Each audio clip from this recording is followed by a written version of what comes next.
I never thought the day would come when my own daughter would look me straight in the eyes and tell me I wasn't welcome. The morning of Sophia's wedding had felt strangely heavy, like the air itself was warning me. I spent hours picking out a dress that wasn't too flashy but still elegant enough for the occasion. I curled my hair, dabbed on some perfume she used to love when she was a teenager, and slipped my old pearl earrings into place, the ones she once begged me to save for her big day. Driving to the hotel where the wedding was being held, my heart pounded with a mix of pride and nerves. Weddings are milestones, not just for the couple, but for the family. They're supposed to be about unity, about honoring where you came from, and who walked with you along the way. I kept reminding myself of the countless nights I stayed awake, working double shifts as a nurse just to pay for Sophia's private schooling, her braces, her piano lessons. I told myself, "This is it, Linda. Today you finally see the fruit of all that sacrifice." When I stepped out of the car, the place looked like something straight out of a magazine. The entrance was lined with white roses and crystal chandeliers, hung even outside in the reception area, like someone wanted to recreate a fairy tale. For a moment, I felt proud. All those invoices, all those drained savings accounts, it was real now. But the moment I reached the grand entrance, I saw her. Sophia, my daughter. She was stunning in her lace gown, her hair styled in soft waves, makeup flawless. For a split second, I thought she was going to run up to me, hug me, maybe whisper, "Thank you, Mom." But her expression froze when our eyes met. She walked over briskly, the heels of her shoes clicking against the marble floor, and without lowering her voice, she said, "Mom, you're not invited. Please go away." At first, I thought I misheard. Maybe it was nerves. Maybe she meant someone else. I smiled awkwardly, waiting for the punchline. But her lips didn't tremble. Her eyes didn't soften. Her groom, Michael, stood just a few feet behind her, arms folded, smirking as if he'd been waiting for this scene to play out. My throat tightened.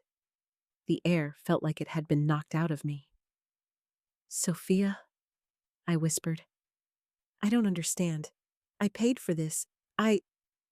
She cut me off with a cold glance. "It's our day, not yours. Please don't make this harder." Guests nearby turned to look, whispers rippling through the crowd. I wanted the earth to swallow me.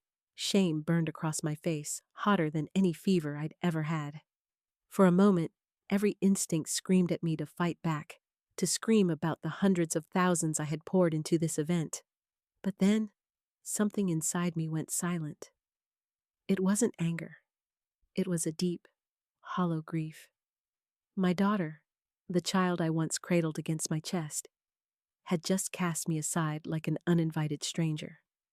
I forced myself to breathe, turned on my heel, and walked back toward my car.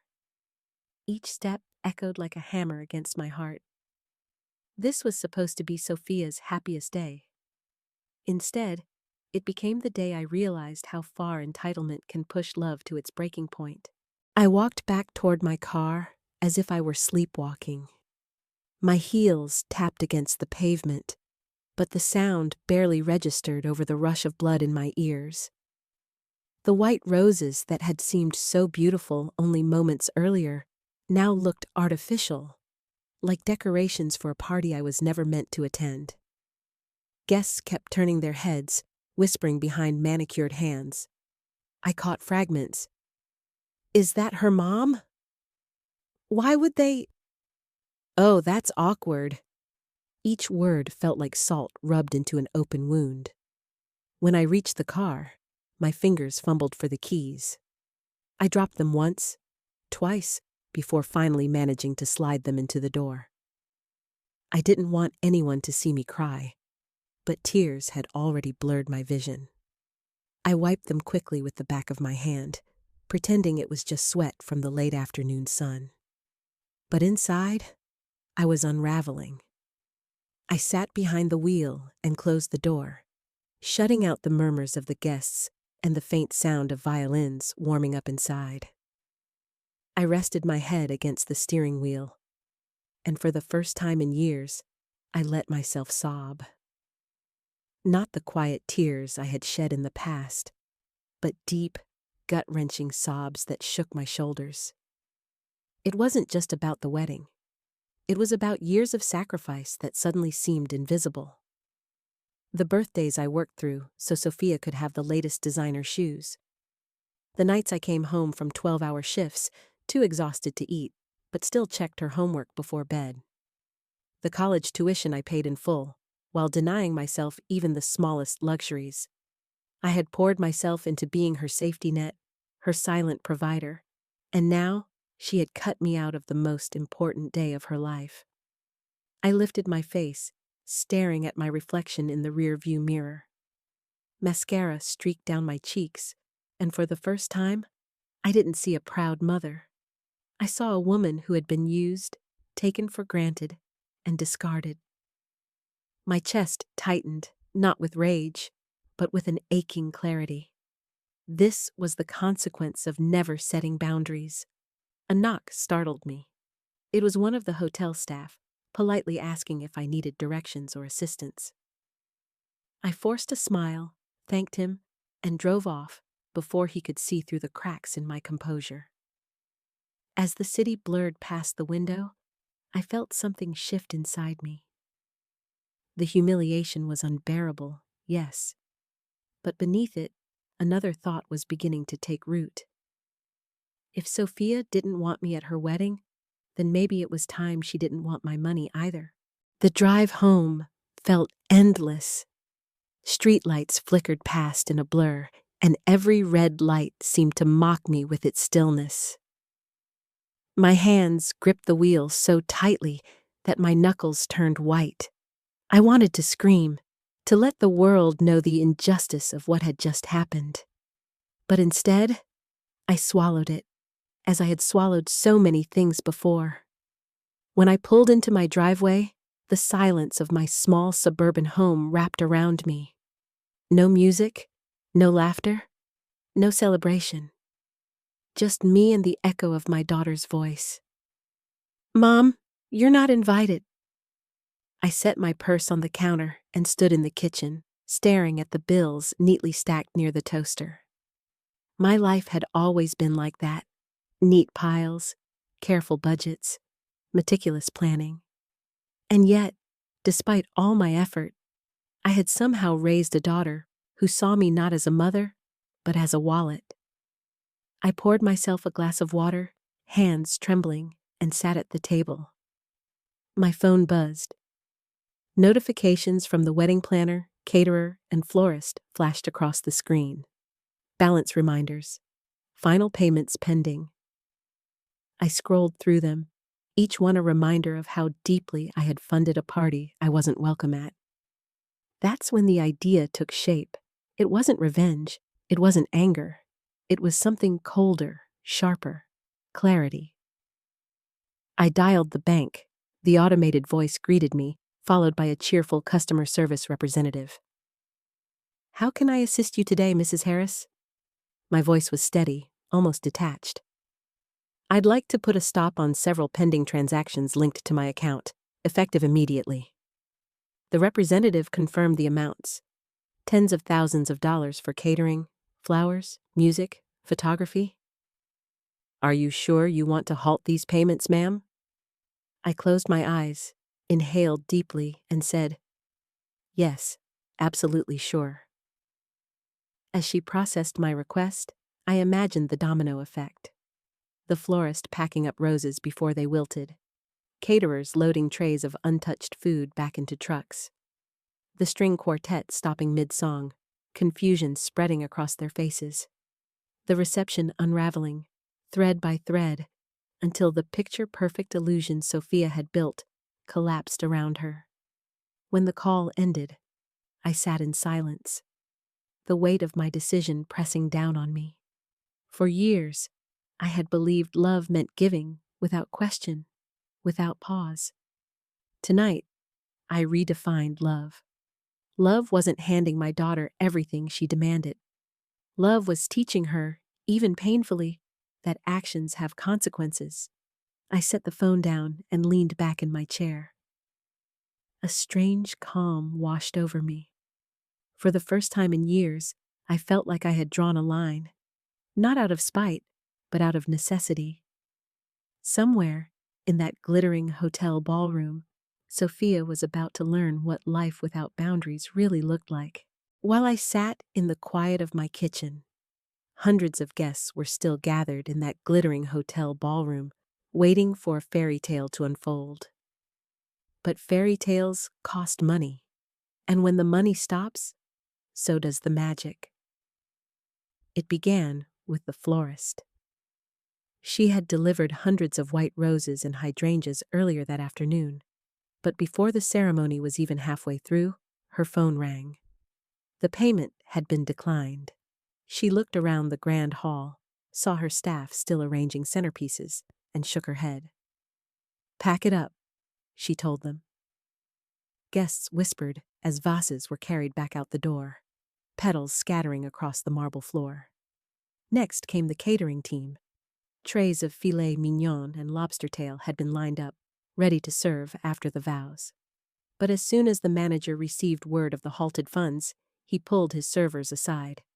Within minutes, the buffet was dismantled. Plates clattered, silver lids snapped shut, and the smell of garlic butter was replaced by confusion. Guests shifted uncomfortably in their seats, stomachs growling, murmurs growing louder. "Is the food gone?" The music faltered next. The string quartet had just struck the opening notes of a love ballad when their lead violinist was tapped on the shoulder by the hotel coordinator. Their payment, too, had been frozen. They exchanged nervous glances, then lowered their instruments. The sudden silence was deafening, leaving only the hollow echoes of chatter and clinking glasses. From what I later heard, chaos unfolded quickly. Sophia's smile cracked as she rushed from one vendor to another, begging them to stay, promising the money would come. But vendors are professionals. They've been burned before. No one risks thousands of dollars on promises, not even from a bride in a lace gown. Guests began to notice the unraveling. Some laughed uncomfortably, thinking it was a mistake. Others grew annoyed, muttering about wasted time and half-baked arrangements. Michael's relatives whispered among themselves, glancing at their watches and rolling their eyes. What was supposed to be the wedding of the year was dissolving into an embarrassing spectacle. I pictured it all in my mind, each piece falling apart like a house of cards, the roses leaving in boxes, the food packed up in foil trays, the music dying mid-song. And in the middle of it all, my daughter, once so certain of her control, reduced to panic, scrambling for answers she didn't have. Back at home, I sipped my now cold glass of water. I didn't smile. I didn't laugh.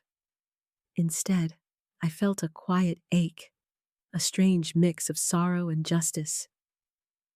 I hadn't ruined her wedding. I had simply stopped paying for the illusion. For years, I had enabled Sophia's fantasy life without demanding accountability. Tonight, that fantasy crumbled. And though it hurt me to imagine her humiliation, a part of me knew it was the only way she might finally learn what real life costs. My phone started buzzing not long after I hung up with the bank. At first, I ignored it, thinking it might just be a friend checking in. But when I glanced at the screen, my chest tightened. Sophia! Her name flashed again and again, relentless. The call log filled up, 10 missed calls in the span of 15 minutes. Then came the text messages. "Mom, something's wrong with the vendors. Did you know about this? Please answer me. Mom, they're saying payments didn't go through. What's happening?" I set the phone face down on the counter, heart pounding. I wanted to answer. I wanted to yell, to remind her of those cruel words at the doorway. But instead, I stayed still.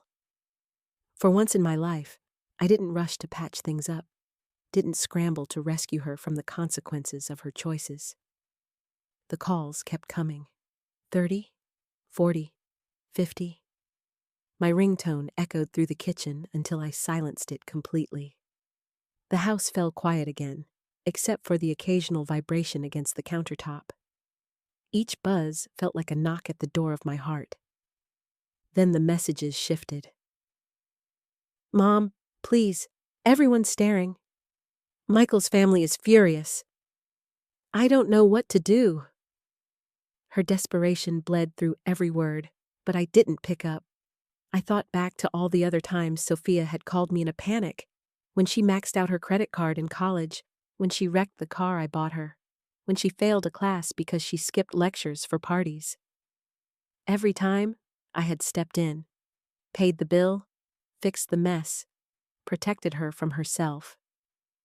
And what had it taught her? That Mom would always clean up, no matter how recklessly she lived. I whispered into the quiet room, almost as if speaking to her across the distance. "Not this time, Sophia." It hurt. God, it hurt more than anything I had ever done. But parenting isn't about making sure your child never suffers. It's about preparing them to handle suffering when it comes. And Sophia had spent 25 years dodging that lesson because of me. The phone finally stopped buzzing. I stared at the stillness, knowing she was probably out there crying, panicking, maybe even furious. A part of me ached to run to her side, but I held my ground. This silence was the first boundary I had ever drawn. And whether she realized it or not, it was the first true gift of love I had given her in years. When the phone finally went silent, I felt a strange emptiness, like the house itself was holding its breath. I walked into the living room and sat down at the old oak desk, where I kept all my records. It wasn't much, just a stack of worn notebooks and a battered file cabinet. But it was the closest thing I had to a diary. I pulled out a thick, leather-bound ledger, the one I had started when Sophia was born. Most people kept baby books filled with handprints and first words. I had those too, but this ledger was different. This was the book of sacrifices. Every dollar I spent for her sake was written there, carefully logged so I could keep track. I opened the first page, dated almost 26 years ago. There it was. Hospital bill for delivery, $38.42. I traced the faded ink with my fingertip. I remembered holding her in my arms that night, so small, so fragile, and thinking I'd give her the world if it killed me. Flipping forward, the entries multiplied. Braces, $4,200. Piano lessons, $1,800. Ballet classes, $2,600. Then came bigger numbers. Private school tuition, Year 1, $15,000. I remembered the long nights I spent working double shifts at the hospital, sleeping in the break room between rounds, just so I could cover those checks. As the years passed in the pages, the numbers climbed. First car, $9,500. College tuition, semester 1, $22,000. I had crossed out vacations for myself, postponed replacing the roof, skipped new clothes, and ate soup for dinner more nights than I could count. But Sophia never wanted for anything. My chest tightened as I flipped to the later years. Apartment rent during college, $1,200 a month. Spring break trip she had to go on, $3,000. Engagement party deposit, $6,000. And now, at the very back, a fresh entry stared up at me. Wedding expenses, $8,750. It wasn't even the final tally. The number of zeros blurred through my tears. I leaned back in the chair, holding the ledger to my chest. All those sacrifices had been made with love. I wanted Sophia to have a better life than I did, to never feel the hunger or fear I had growing up. But somewhere along the way, she stopped seeing them as sacrifices. She began to see them as entitlements. The ledger didn't just hold numbers, it held the story of my motherhood. A story written in overtime hours, canceled dreams, and quiet resilience. And tonight, it was also the evidence that I had given everything, perhaps too much. As I closed the book, I whispered to the empty room, "Maybe I should have taught you sooner, Sophia. Maybe I should have let you fall before you learned to walk on your own." The words hung in the air like a confession. For the first time, I wasn't just blaming her. I was admitting my part in the creation of this moment. The following morning, I woke up with swollen eyes and a heavy chest. Sleep had been a stranger. My mind kept replaying the scene at the hotel door, the coldness in Sophia's voice. But there was no going back now. I had drawn a line, and it was time to stand behind it. I carried the ledger with me as I drove downtown to the office of Mark Reynolds, an old family lawyer who had handled my late husband's will years ago. Mark was a kind man, graying at the temples, with the patience of someone who had spent decades untangling messy family disputes. He looked up from his desk as I entered. "Linda, it's been too long. What brings you in today?" I sat down, clutching the ledger to my chest like a lifeline. My voice wavered. "Mark, I need help. I need someone to make my daughter face what she's taken from me." I opened the ledger and slid it across the desk. He adjusted his glasses, scanning through the neat columns of numbers. His brows knit tighter the further he read. "You've documented every expense?" "Every single one," I said, "since the day she was born." He exhaled slowly, leaning back in his chair. "Linda, this is remarkable. Most parents couldn't produce proof like this if they tried. You have a record of every penny." "I didn't do it for proof," I admitted. "I did it to keep myself sane, to remind myself why I was working so hard. But now it feels like the only voice I have left. She doesn't hear me, Mark. She doesn't see me. Maybe she'll see the numbers." Mark nodded thoughtfully. "We could draft a formal letter, not to demand repayment in the legal sense, because frankly, courts don't order children to reimburse parents for raising them, but to present it as a reckoning. A ledger of accountability. Sometimes seeing things in black and white forces people to face reality." His words struck me. This wasn't about money anymore. I didn't want Sophia to cut me a check. I wanted her to recognize, maybe for the first time in her life, the weight of what had been given to her. "Do it," I said firmly. "Send her the letter. Itemize everything. Make her see." As Mark began typing, I sat quietly, watching the cursor blink across the screen. A strange calm settled over me. For years I had spoken through sacrifice. Now I would speak through truth. By the time Mark's letter was finalized and sent, Sophia had already beaten me to the punch. Late that night, my niece called me in a panic. "Aunt Linda, have you seen Facebook, Twitter, Instagram? Sophia's everywhere right now." With a sinking heart, I pulled out my phone and searched her name. There she was, my daughter, still in her wedding dress, makeup smudged, eyes red from crying. A photo someone had taken during the chaos at the reception had gone viral.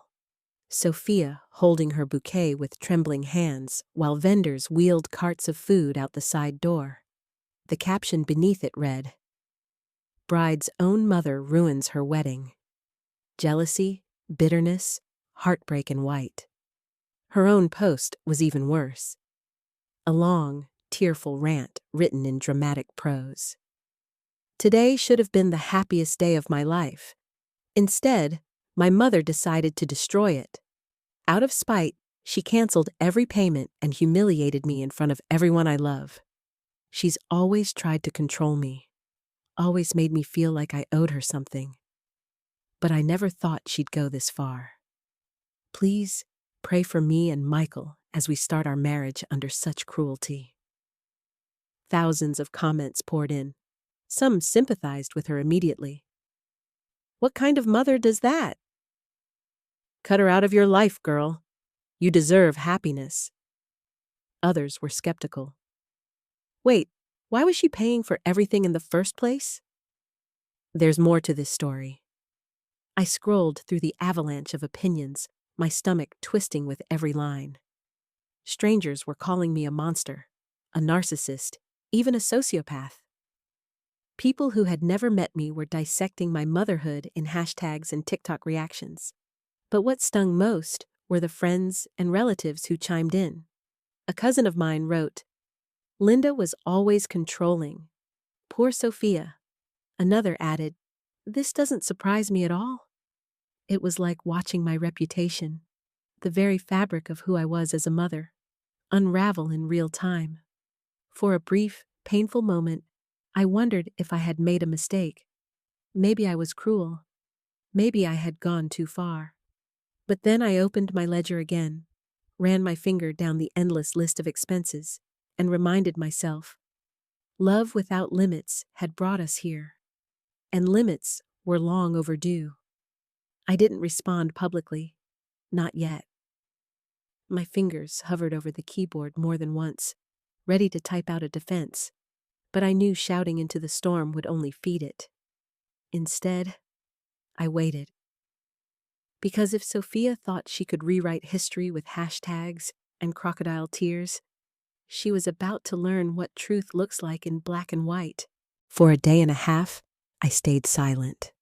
Friends called, neighbors texted, and coworkers messaged me, each one asking if what Sophia posted was true. Some offered sympathy. Others asked bluntly, "Linda, why would you do that to your own daughter?" I could have explained. I could have told them how I was turned away at the door like some unwanted guest. How Sophia's voice cut through me sharper than any knife. But I didn't. Not yet. Instead, I waited until the lawyer's letter had been delivered to Sophia's home and email. Only then did I decide to speak. I opened my laptop, heart pounding, and drafted a post of my own. No theatrics, no tears, just the truth. I have seen the posts made about me in the last 48 hours. I know many of you are angry or confused. I will not respond with anger. I will only respond with facts. Below are copies of records and receipts I have kept for over 25 years, covering Sophia's education, housing, medical bills, and yes, her wedding. These are not meant to shame her, but to make clear that the story being told is not the full truth. I attached photos of the ledger entries, redacted to protect sensitive details, but clear enough to show the staggering totals. Private school tuition, car payments, rent transfers, credit card bailouts, and finally, the wedding invoices that now sat unpaid. Then I added, love is not measured in likes or comments. It is measured in sacrifice. For decades, I have given without question. But love without boundaries is not love. It is enabling. I did not ruin my daughter's wedding. I simply stopped paying for it. I hit post and closed my laptop, bracing myself for the fallout. It didn't take long. Within an hour, my phone buzzed nonstop. People were resharing my post, comparing it side by side with Sophia's. Screenshots of the ledger spread across social media like wildfire. The comments shifted. Wait, she paid for all of this? This mom literally gave her daughter a life most of us only dream about. If my kid treated me like that after I sacrificed this much, I'd have cut them off too. There were still those who clung to Sophia's side, but the tide had turned. Public opinion was no longer a chorus of condemnation. It was a debate. And for the first time, I felt like my voice, quiet and steady, was finally being heard. I sat back in my chair, exhausted but strangely lighter. Receipts don't lie. Numbers don't bend to emotions or manipulations. For years, my sacrifices had been invisible. Now, in black and white, the world could see them for what they were. I didn't post again that night. I didn't need to. I had said my piece. And whether Sophia liked it or not, the truth was out. By the end of the week, the whispers had grown louder than the music at Sophia's reception ever had. It wasn't just strangers online dissecting the drama anymore. It was Michael's family. At first, they had rallied around Sophia, comforted her, whispered about what a terrible woman I must be to sabotage my own daughter's wedding. But families talk. Families compare notes. And when the receipts began circulating, when screenshots of my ledger hit local news outlets and community Facebook groups, their loyalty began to fracture. I heard it from a friend of a friend who had attended the wedding. Michael's mother, a proud woman who valued reputation above all else, had been mortified. "You mean to tell me her mother paid for everything? And then this is how she treats her?" She'd been overheard saying at a brunch the day after. What does that say about Sophia's character? Michael's father wasn't any gentler. He was a businessman through and through, a man who respected money and the discipline it took to earn it. Seeing the breakdown of costs, the decades of unacknowledged support, had changed his tone. "Ungrateful is bad enough," he reportedly muttered. "But ungrateful in public? That's suicide." Sophia must have felt the shift immediately. The supportive phone calls turned shorter. The sympathetic texts grew fewer. When she posted more tearful updates about her cruel mother, the comments from Michael's relatives stopped appearing. Instead, silence. Silence, I knew, was far more dangerous than anger.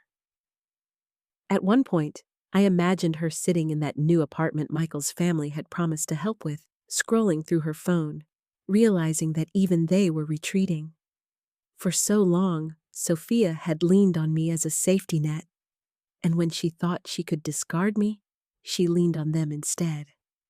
But wealthy families don't stay close to scandal. They distance themselves, quickly and cleanly. And suddenly, Sophia was standing on a cliff edge with no one to catch her. I didn't celebrate. I didn't gloat. I only felt a deep ache for what was coming. Because when her husband's family pulled away, they weren't just protecting themselves, they were leaving her truly alone for the first time in her life. Sometimes the worst punishment isn't what someone does to you, it's what they stop doing. In the days that followed, I expected more isolation. After all, Sophia's version of the story had spread fast and wide. I thought neighbors would avert their eyes, coworkers might whisper in the break room, and friends would quietly drift away. But what happened was the opposite. On Monday morning, when I walked into the hospital where I'd spent most of my career as a nurse, people stopped me in the hall. "Linda, we saw what happened," one of the younger nurses said, squeezing my hand. "You don't deserve any of that. You've always been one of the most giving people I know." Later, the head surgeon I used to assist, stoic, reserved, not prone to emotional displays, pulled me aside. "I read your post," he said simply. "You gave that girl a life on your back. Don't let anyone tell you otherwise." His words weren't flowery, but they steadied me like a hand on my shoulder. At home, my neighbors started dropping by with casseroles and small notes. One card, written in careful cursive, read, "Don't let her tear you down. Some of us see the truth, and we're proud of you." Another neighbor, a single mother I had helped with babysitting years ago, came to my door and said, "You taught me what sacrifice looks like. Maybe now Sophia will finally learn it too." Even old friends I hadn't spoken to in years began reaching out online. They shared memories, how I had covered for them on long night shifts, how I'd always been the first to bring soup when someone was sick, how Sophia had always had more opportunities than their kids because of my relentless work ethic. They reminded me that I wasn't just a mother. I was a person, and a respected one at that. For the first time since the wedding debacle, I felt less alone. The shame that had wrapped itself around me began to loosen. Yes, my daughter had painted me as a villain, but the people who actually knew me, who had seen me show up, sacrifice, and keep giving, were speaking louder. I realized something profound in those days. Love is louder when it comes from a place of truth. And truth, no matter how painful, always finds its echo. From the outside, Sophia and Michael's life looked like something out of a glossy magazine spread: an elegant new apartment, designer furniture, carefully curated photos of candlelit dinners posted online. But behind those filtered images, the cracks were widening. I didn't need to hear it from Sophia herself. Word trickled back to me through the same tangled grapevine that had carried the gossip about the wedding. A friend of a friend had seen them arguing in the lobby of their building. Another had spotted Michael storming out of a restaurant while Sophia followed. Mascara streaked across her face. The whispers all carried the same theme: tension, blame, unraveling. It wasn't hard to imagine why. Michael had married into what he thought was wealth and status. He'd seen the lavish spending, the expensive parties, the fairytale wedding plans, and assumed it came from Sophia. What he hadn't realized, or hadn't wanted to admit, was that the fountain had always been me. And when the fountain shut off, reality came flooding in. Without my financial backing, the bills piled up quickly. Michael's job in marketing paid decently, but not nearly enough to sustain the lifestyle Sophia had grown accustomed to. Rent alone devoured half their combined income. Add in car payments, credit card debt from the wedding fiasco, and the sudden need to pay vendors themselves, and the numbers simply didn't stretch. Sophia had never been good with limits. She was used to swiping a card and watching doors open. Now, those doors were slamming shut. Creditors called, landlords frowned. Michael grew sharper in his words. "Why didn't you tell me your mother was paying for everything?" He reportedly snapped one night, loud enough that neighbors could hear through the walls. Sophia's response? Tears, dramatics, deflection. But tears don't pay bills. Drama doesn't keep lights on. For the first time, my daughter was living without a safety net, and instead of leaning into resilience, she leaned into blame. She painted herself as a victim of my cruelty, using Michael as her sounding board. But the more she complained, the colder he grew. A marriage can survive a lot of storms, but not always the storm of reality. And this was the first real hardship Sophia had faced in her entire life. I didn't relish hearing about their struggles. Despite everything, a part of me still wished happiness for her. But another part, one quieter, steadier, knew this was the only way she might learn. Marriage isn't about roses and music and pretty pictures. It's about endurance, about facing life when the bills are due and the fridge is half empty, about building something real, not just posing for it. And from what I was hearing, Sophia and Michael weren't building at all. They were crumbling. The first message came late on a Tuesday night. My phone buzzed on the nightstand, and when I groggily reached for it, I saw her name. "Mom, please, I need you. Can we talk?" I stared at the screen in the dim glow, my heart twisting.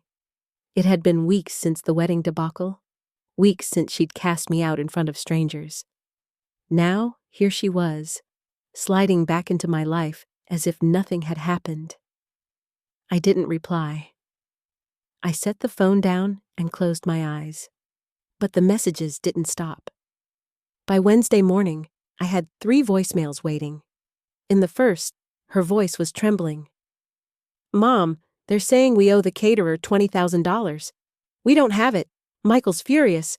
I don't know what to do. In the second, she tried to soften the blow. I shouldn't have said what I said at the wedding. I was stressed. I didn't mean it. Please, I need your help.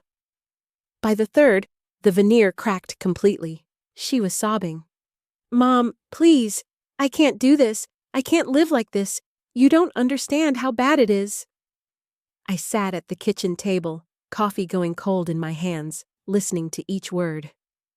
Part of me ached to reach for her, to pull her back into my arms, like the little girl who once cried over scraped knees. But another part, the part that remembered the sting of her words, the endless ledger of sacrifices, kept me frozen. Over the next few days, the messages piled up. Dozens of texts, long voicemails, sometimes apologies, sometimes anger. Why are you ignoring me? You're my mother. I'm sorry, I didn't mean it. Please, just help me one last time. Michael's threatening to leave. Do you want me to end up divorced already? Her desperation grew heavier with every word, but it wasn't just desperation for me. It was desperation for the safety net I represented. She didn't want me. She wanted the lifeline I had always provided. One night, she tried a different tactic. Mom, I know you kept those records. I know you think I'm ungrateful. But don't you see? That was your job. That's what moms do. Please, don't punish me for needing you. I clenched my fists so tightly my nails dug into my palms. That word, job, rang in my ears, as if motherhood were a contract, a duty owed, not a choice, not love, not sacrifice. I didn't call her back. I didn't text her. Instead, I placed my phone face down on the table and whispered into the quiet. This silence is my answer, Sophia. For the first time in your life, I'm not rescuing you. And though it shattered me to say it, I knew it was the only way she'd ever learn to stand. It was close to midnight when the phone rang again. For weeks I had grown used to the buzzing, the endless stream of messages, but something about this call felt different. The tone of the ringtone itself seemed heavier, slower, as though the phone knew what was waiting on the other side. I hesitated, staring at the glowing screen. Sophia. Again. My finger hovered, ready to let it ring out like all the others. But some small instinct whispered, answer this one. I pressed accept. At first, there was only silence, then a shaky breath, and then tears. Not the angry, manipulative sobs I had heard in her previous voicemails. These were raw, stripped down, the kind of tears that carried no agenda. Mom, she whispered, her voice broken. I was wrong. The words hung in the air, fragile as glass. For a moment, I didn't know how to respond. I gripped the phone tighter, heart thudding. I shouldn't have said what I said at the wedding, she continued. I was cruel. I wanted to impress Michael's family. I wanted to look like I didn't need you, like I was independent. But the truth is, I've never been independent. I've always leaned on you, and I pushed you away because I thought it made me look stronger. But all it did was destroy everything. I closed my eyes, listening as years of walls began to crumble in her voice. I'm sorry, Mom. Not just for the wedding. For everything. For treating you like a bank instead of a person. For forgetting all the things you've done for me. I don't deserve your forgiveness, but I don't know who else to turn to. Please, I need my mom. Her words pierced straight through me. For so long, I had waited to hear some acknowledgement, any sign that she understood. And now, here it was, pouring out at midnight through a trembling phone line. I swallowed hard, forcing my voice to stay steady. Sophia, do you mean that? Do you really understand what you're saying? A pause, then a broken whisper. Yes, I do. And I'm so sorry. I let the silence stretch between us, heavy but cleansing. For the first time, her apology felt real. And for the first time, I allowed myself to believe she might be ready to change. The silence on the line stretched until it felt like we were both holding our breath. I wanted to rush in, to soothe her like I always had, to say, "It's all right, baby. I'll fix this." But I stopped myself. That was the very instinct that had carried us to this breaking point. When I finally spoke, my voice was calm, steady. "Sophia, I hear you, and I believe you're sorry. But an apology isn't enough this time. Things have to change." She sniffled on the other end. "I'll do anything, Mom. Just, please, help me. I don't know how to keep my head above water anymore." I closed my eyes, leaning back into the couch. I thought of all the nights I'd carried her through life's storms, shielding her from even the lightest drizzle. This time had to be different. "I will help you," I said slowly. "But not like before. I'm not going to write another blank check. I'm not going to bail you out of every bad choice. If you want my support, you need to prove that you're ready to stand on your own." Her breathing hitched. What do you mean?" "I mean," I said firmly, "you need to get a job. Any job. Within the next 2 weeks. I don't care if it's answering phones, waiting tables, or filing paperwork. You will work. You will earn. You will know what it feels like to stand on your own 2 feet." She was quiet for a long moment, and then her voice dropped to a whisper. 2 weeks? "Yes, 2 weeks, and there's another condition. For 6 months, you don't ask me for money. Not for rent, not for groceries, not for new shoes. If you're hungry, you budget. If you're short, you pick up extra hours. I'll be here to give advice, to listen, but not to pay." I could almost feel her shock through the phone. For Sophia, who had never gone without, the idea of 6 months without a safety net must have felt like a cliff edge. "Mom, that's harsh." "No," I corrected softly. "That's love. Real love. The kind that wants you to grow, not stay dependent forever. If I keep rescuing you, you'll never learn how strong you really are." There was another pause, followed by a shaky breath. "Okay," she whispered. "I'll try. I don't know if I can do it, but I'll try." I felt a swell of both pain and pride. Pain, because I knew the road ahead would be hard for her. Pride, because for the first time, she had agreed to face it. "Good," I said. "Then we'll take it one step at a time. I'll be here, Sophia. Not as your bank, but as your mother." And for the first time in years, I felt like those two roles were finally separate. Sophia had never truly worked a day in her life. She'd held a few summer internships, the kind where her father's connections or my persistence had opened doors, but nothing where she had to actually hustle, apply, interview, and earn. Now, for the first time, she had no one smoothing the path. She called me 2 days after our late-night talk. "Mom, I went online to look for jobs. There are hundreds. I don't even know where to start." I kept my voice even. "Start small. Apply to 5 today. It doesn't matter where. Just start." Her sigh was long and weary, like I'd asked her to climb a mountain. But she agreed. That week, she sent me updates.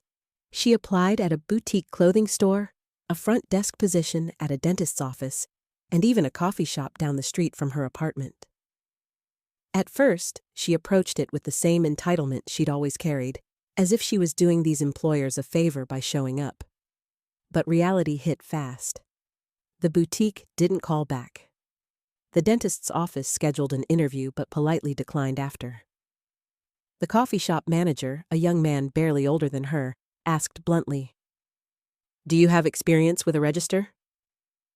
When she admitted she didn't, he smiled kindly and said, "We'll call you," though she later realized they never would.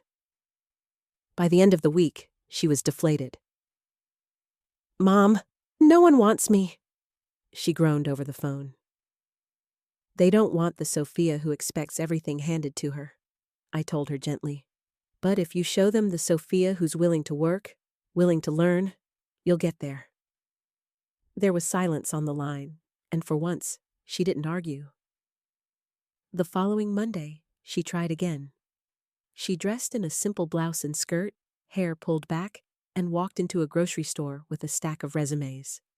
She texted me later. "I applied for cashier.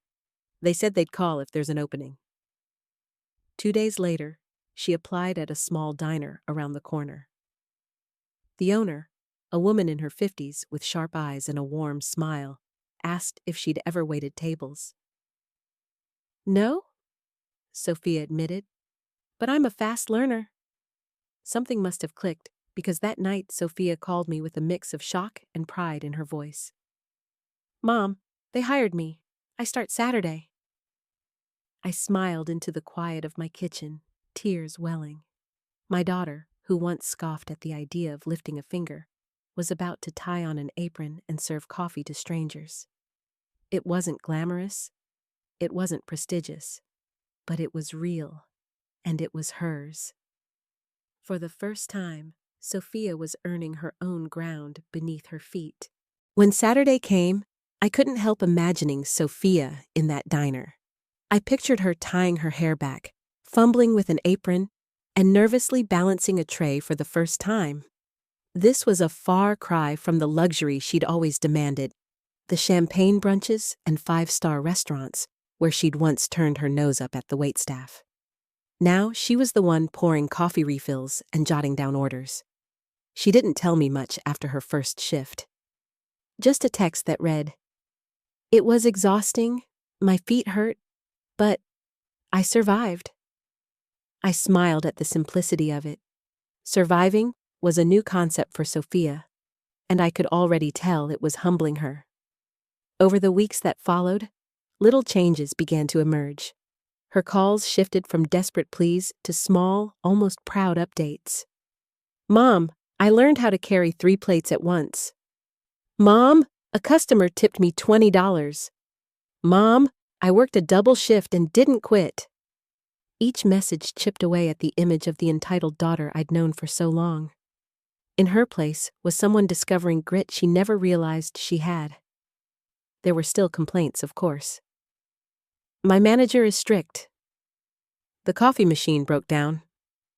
A customer yelled at me for bringing the wrong order.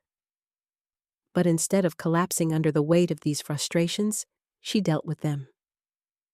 She went back the next day, and the next. And slowly, her tone began to soften toward me. She started asking questions, not just about bills or money, but about life. "Mom, how did you work all those night shifts without breaking down? Did you ever feel invisible when you were raising me? Was it hard, being the strong one all the time?" Those questions hit me harder than any insult ever could, because they carried something I hadn't heard from her in years: curiosity, respect, a desire to understand. I didn't overwhelm her with lectures. I kept my answers simple. I worked because I loved you. Yes, sometimes I felt invisible. Being strong was the only choice I had. One evening, after a particularly long week, she called just to say, "Mom, I don't know how you did this for decades. I can barely do it for a month." Her voice cracked, but it wasn't in self-pity. It was in recognition. I sat in my quiet living room, tears sliding down my cheeks, and whispered back, "Now you see?" Watching Sophia grow wasn't easy. It was messy, painful, uneven. But it was also the most beautiful thing I'd witnessed since the day she was born. For the first time in years, I felt hope, not just for her future, but for our relationship. Maybe love with boundaries wasn't the end of us. Maybe, just maybe, it was the beginning. Months passed, and slowly, Sophia began to steady herself.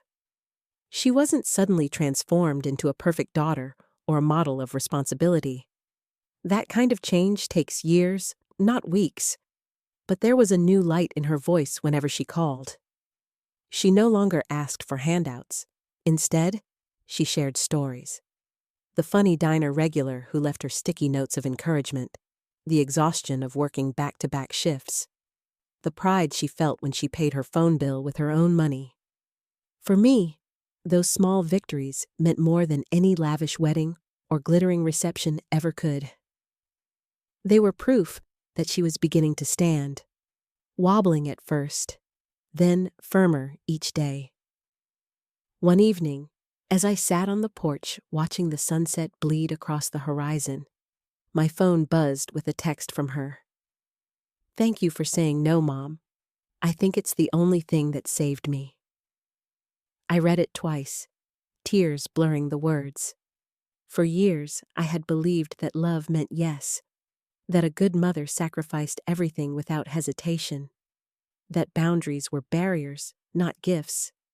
But I was wrong. My yes had smothered her growth. My silence, my refusal, had been the first real act of love she couldn't ignore. I don't know where Sophia's road will lead from here. Maybe her marriage will survive. Maybe it won't. Maybe she'll stay at the diner. Or maybe she'll find a new career she's passionate about. Life doesn't hand us guarantees, and motherhood doesn't either. What I do know is this: love without boundaries isn't love at all. It's enabling. And enabling, no matter how well-intentioned, eventually poisons the very bond it's meant to protect. The hardest thing I ever did was walk away from that wedding. The second hardest was letting the phone ring while my daughter's world collapsed around her. But those moments carved space for something new, something stronger than blind giving. Respect. Sophia may never repay the money I poured into her life, but she's beginning to repay something more valuable: the recognition that I am more than a wallet, more than a safety net. I am her mother. A flawed one, yes, but one who finally learned that sometimes the most powerful expression of love is a firm, unwavering no. And in that hard-earned boundary, we both found a chance to begin again.